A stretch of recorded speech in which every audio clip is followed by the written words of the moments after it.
Hi hello, ഇന്ന് മഹാശിവരാത്രി. എല്ലാവർക്കും happy Shivaratri. അപ്പോൾ ഇന്ന് ഞാൻ 2 ദിവസം മുന്നേ ഞാനൊരു ഇത് ഇട്ടിട്ടുണ്ടായിരുന്നു. ഒരു കൗട്ടിച്ചാത്തിൻ്റെ പടിഞ്ഞാറേ മുരിങ്ങത്ത് ഭഗവതി ക്ഷേത്രത്തിൽ കല്ലായിൽ നടന്ന കുട്ടിച്ചാത്തൻ തറയെ പറ്റിയിട്ട് ഞാൻ ഇട്ടിട്ടുണ്ടായിരുന്നു. അതിൻ്റെ കഥയൊന്നും എനിക്ക് അറിയില്ലായിരുന്നു ആക്ച്വലി.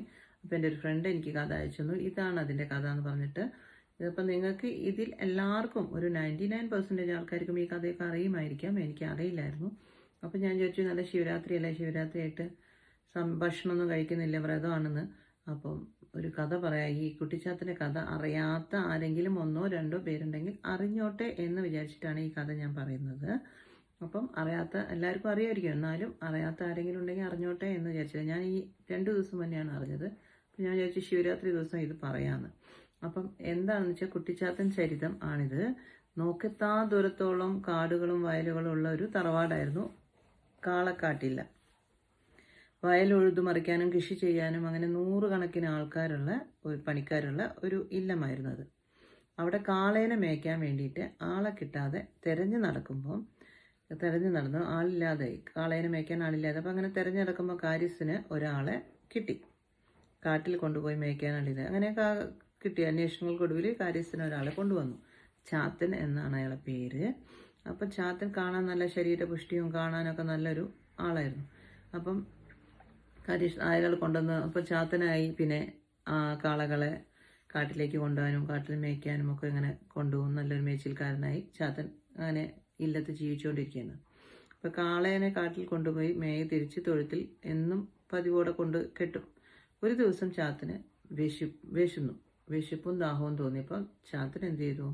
കാളേൻ്റെ വാല് മുറിച്ച് അതിൻ്റെ രക്തം കുടിച്ചു, പ്ലസ് മാംസം കഴിക്കുകയും ചെയ്തു. ഇപ്പം തിരികെ വന്നപ്പോൾ കാര്യസ്ഥൻ ചോദിച്ചു, എന്ത് പറ്റി, കാളേൻ്റെ വാലിന് എന്തോ പറ്റി, മുറിഞ്ഞിട്ടുണ്ടല്ലോ എന്ന് ചോദിച്ചപ്പം ചാത്തൻ പറഞ്ഞു, അത് വല്ല മുള്ളും കൊണ്ടിട്ട് മുറിഞ്ഞതായിരിക്കും എന്ന് പറഞ്ഞു. അപ്പോൾ അവിടെയുള്ള ആൾക്കാർ മുഴുവൻ അത് വിശ്വസിക്കുകയും ചെയ്തു. പിറ്റേ ദിവസമല്ല, കുറച്ച് ദിവസം 2-3 ദിവസം കഴിഞ്ഞപ്പോൾ പിന്നെയും ചാത്തൻ കാളേനെ കൊണ്ടുപോയി. അപ്പോൾ വിശപ്പ് വന്നപ്പോൾ കാളേനെ കൊന്നു കഴിച്ചു. അപ്പോൾ കാളേനെ കാണുന്നില്ല എന്ന് പറഞ്ഞിട്ട് ഇല്ലത്തിലുള്ള കാര്യസ്ഥന്മാരും ആൾക്കാരും ഒക്കെ കാളേനെ തിരയാൻ തുടങ്ങി. അങ്ങനെ അന്വേഷണങ്ങൾക്കൊടുവിൽ ഈ ചാത്തനാണിത് ചെയ്തത്, ചാത്തൻ കൊന്നു തിന്നു കാളയെ എന്നറിഞ്ഞപ്പോൾ എല്ലാവരും കൂടെ, ഈ കാര്യസ്ഥനും മറ്റുള്ളവരും കൂടെ ചാത്തനെ അടിച്ചു, ദേഹോപദ്രവം ചെയ്തു. അങ്ങനെ ഉപദ്രവം ചെയ്തത് നമ്മുടെ ഇല്ലത്തുള്ള നമ്പൂതിരി അറിഞ്ഞുകൊണ്ടാണ് ചെയ്തത്. അയാൾ മൗനസമ്മതത്തോടെയാണ് ഇത് ചെയ്തത്. അപ്പോൾ എന്തുപറ്റി? ചാത്തന് ദേഷ്യം വന്നു. ചാത്തൻ പിന്നെ എല്ലാ കാളകളെയും കൊന്ന് ചുട്ട് അതിൻ്റെ മാംസപ്പൊതിയുമായിട്ട് വന്ന് ഇല്ലത്തേക്ക് എറിഞ്ഞു.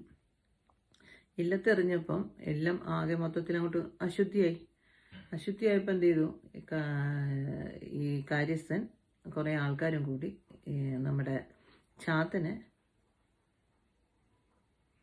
കെട്ടിയിട്ട് അടിക്കാൻ തുടങ്ങി. അപ്പം ചാത്തൻ്റെ കയ്യിൽ ഒരു ചൂട്ടുണ്ടായിരുന്നു, അതെടുത്തിട്ട് ചാത്തൻ ഇല്ലത്തേക്ക് എറിഞ്ഞു. ഇല്ലം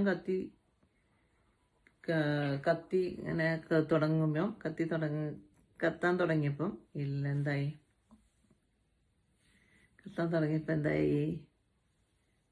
ഈ ചാത്തനെ വെട്ടി നുറുക്കി ഓരോ കഷ്ണങ്ങളായിട്ട് ചാത്തനെ വെട്ടി നുറുക്കി അഗ്നിയിലേക്ക് വലിച്ചെറിഞ്ഞു.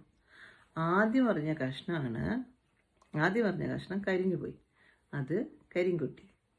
രണ്ടാമത്തെ എറിഞ്ഞ കഷ്ണം കത്തിപ്പോയി, അത് തീക്കുട്ടി. മൂന്നാമത്തെ കഷ്ണം പറന്നുപോയി, അത് പറക്കുട്ടി. നാലാമത്തെ കഷ്ണം പുകഞ്ഞുപോയി, അത് കള്ളാടിക്കുട്ടി. പിന്നീട് എറിഞ്ഞ കഷ്ണം പൂക്കളായി തീർന്നു, അത് പൂക്കുട്ടി.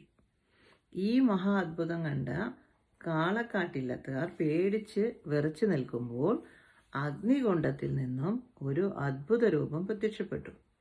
പ്രകൃതിയും സർവചരാചരങ്ങളും സ്തംഭിച്ചു നിൽക്കെ സർവ തേജസ്സോടുകൂടി സാക്ഷാൽ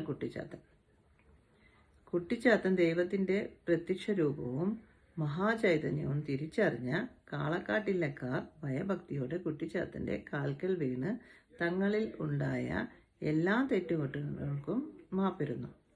ഇനിയുള്ള കാലം തങ്ങളെ സംരക്ഷിക്കുവാൻ കനിവുണ്ടാവണമെന്നും ഉത്തമകർമ്മത്തിലും മധ്യമകർമ്മത്തിലും കുട്ടിച്ചാത്തൻ ദൈവത്തിനുള്ള പൂജാകർമ്മങ്ങൾ മുടങ്ങാതെ ചെയ്തു കൊള്ളാമെന്നും സത്യം ചെയ്തു. അങ്ങനെ കാളക്കാട്ടില്ലത്തിൻ്റെ പടിഞ്ഞാറ്റയിൽ ഭഗവതിക്കൊപ്പം കുട്ടിച്ചാത്തനെയും കുടിയിരുത്തി. കൊട്ടിയൂര് അതിപ്രശസ്തമായ യാഗശാല നിലനിൽക്കുന്നത് പോലെ പയ്യന്നൂരിനടുത്ത് പൊറക്കുന്ന് എന്ന സ്ഥലത്ത് കാളക്കാട്ടില്ലത്ത് കുട്ടിച്ചാത്തൻ ദൈവത്തിൻ്റെ ചൈതന്യം നിലകൊള്ളുന്നതായിട്ട് വിശ്വസിക്കുന്നു. അപ്പം നമ്മളും ഇതൊക്കെ വിശ്വസിക്കുക എന്നാണ്. അത് എല്ലാവർക്കും അറിയുന്ന കാര്യമായിരിക്കും ഇത്.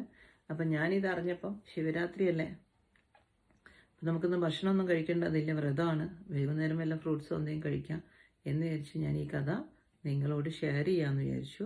നിങ്ങൾക്ക് എല്ലാവർക്കും അറിയാം, അറിയാത്ത ഒന്നോ രണ്ടോ പേരുണ്ടെങ്കിൽ അറിഞ്ഞോട്ടെ വിചാരിച്ചിട്ടാണ്. കഥ ഇതുപോലെ തന്നെ ആയിരിക്കും എന്ന് വിചാരിക്കുന്നു. എന്തായാലും നിങ്ങളും ഇതൊക്കെ ഒന്ന് കേൾക്കുന്നത് നല്ലതാണ്. ശിവരാത്രി ദിവസം ഇതൊക്കെ കേൾക്കുന്നത് നല്ലതാണ്. അങ്ങനെ ഇത് കേൾക്കുക. Okay, bye. മഹാശിവരാത്രി ഒന്നുകൂടി ആശംസിക്കുന്നു. ബായ്.